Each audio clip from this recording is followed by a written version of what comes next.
एक पोर्टफोलियो नाम की चीज़ होती है, आपको नहीं पता होगा।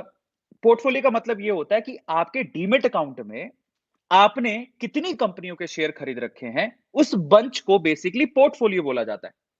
और आपका पोर्टफोलियो जितना डाइवर्सिफाई होगा, आपको लॉस होने के चांसेस उतने ही कम होंगे। तो बेसिकली आपको क्या करना होता है, किसी की टिप सुन के अपने को इन्वेस्ट नहीं करना है या फिर एक ही कंपनी में इन्वेस्ट नहीं करना।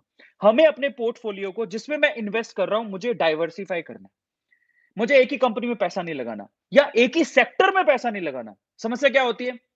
मैंने बोला बैंक वाले जो शेयर्स होते हैं वो बहुत अच्छा करेंगे। आपने ना चलो और मैंने ये भी कहा कि आपको ना एक ही कंपनी में पैसा नहीं लगाना, तो आपने क्या किया, एक ही सेक्टर में पैसा लगा दिया। आईसीआईसी खरीद लिया, एचडीएफसी खरीद लिया, एसबीआई खरीद लिया, है ना? येस बैंक खरीद लिया, देना बैंक खरीद लिया, मल्टीबैगर खरीद लिया और कोई चिप ग्रोथ मतलब ब्लू ब्लू चिप वाले शेयर्स भी खरीद लिए। लेकिन आपने बैंक ही सेक्टर में लगा दिया। लेकिन तब क्या होगा जब मान लो गवर्नमेंट अचानक से बदल दी और गवर्नमेंट ने कहा कि आरबीआई नए रूल लेके आएगी। जब आरबीआई नए रूल लेके आएगी तो वो क्या होगा? सारे के सारे बैंक्स पे लगेगा, सारे बैंक के शेयर गिरेंगे। तब आप क्या करोगे?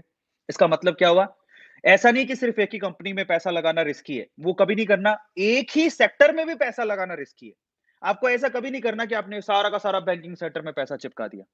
आपको क्या करना है? थोड़े बैंकिंग सेक्टर के शेयर ले लिए अच्छे-अच्छे, थोड़े एफएमसीजी सेक्टर के शेयर ले लिए, थोड़े ऑटो सेक्टर के शेयर ले लिए, समझ आ रहा है?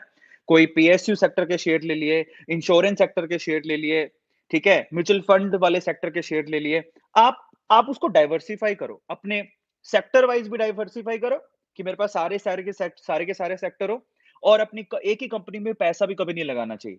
और ये सीख मुझे कब मिली थी? जब मैंने येस बैंक में अपना मतलब आप बिलीव नहीं करोगे, मेरा जितना पैसा था उसमें से 80% शुरू की बात बता रहा हूँ, जो पहले दिनों की। जितना पैसा मैंने लगाया था उसका 80% पैसा मैंने शेयर मार्केट में येस बैंक पर लगा रखा था। जब येस बैंक डूबा, मतलब मेरा 80% पोर्टफोलियो का पैसा डूब चुका था। मैंने वहाँ से क्या सीखा? मैं भागा नहीं। मैंने वहाँ से ये सीखा कि पहली बात तो अब ये जो लॉस हो गया, जो हो गया। सबसे पहले तो एक ही कंपनी में पैसा कभी मत लगाओ। आपका पोर्टफोलियो डाइवर्सिफाई होना चाहिए। और कई बार मैं आपको बताता हूँ, अगर आप ध्यान से देखोगे ना, बड़े-बड़े इन्वेस्टर या जो भी होते हैं, वो अपने पोर्टफोलियो के अंदर कम से कम 3 या 4 सेक्टर या कम से कम 15 या 20 कंपनीज़ में पैसा लगाते हैं। कई लोग उससे कम में भी, लेकिन 15 या 20 कंपनी में जो पैसा लगा होता है, आपका पैसा जब डाइवर्सिफाई होता है ना, तो आप सेफ ज़ोन में रहते हो।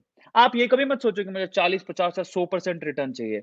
अगर आपके पैसों में आपको 15% भी हर साल रिटर्न मिल गया, तो भाई आपके 10-15 साल का जो लंबा इन्वेस्टमेंट है, उसमें आपको अच्छा खासा रिटर्न मिल जाएगा। तो इसका मतलब क्या हुआ? हमारा सबसे बड़ा रिस्क पहला ये है कि हम रिसर्च ही नहीं करते। दूसरा रिस्क है हम एक ही कंपनी में पैसा लगा देते हैं, अपने पोर्टफोलियो को डाइवर्सिफाई नहीं करते। अगर अपने पोर्टफोलियो को डाइवर्सिफाई कर लोगे, तो आपका रिस्क फैक्टर वैसे ही कम हो जाएगा। सबको समझ में आ गया? ये आप लोगों को ध्यान रखना है।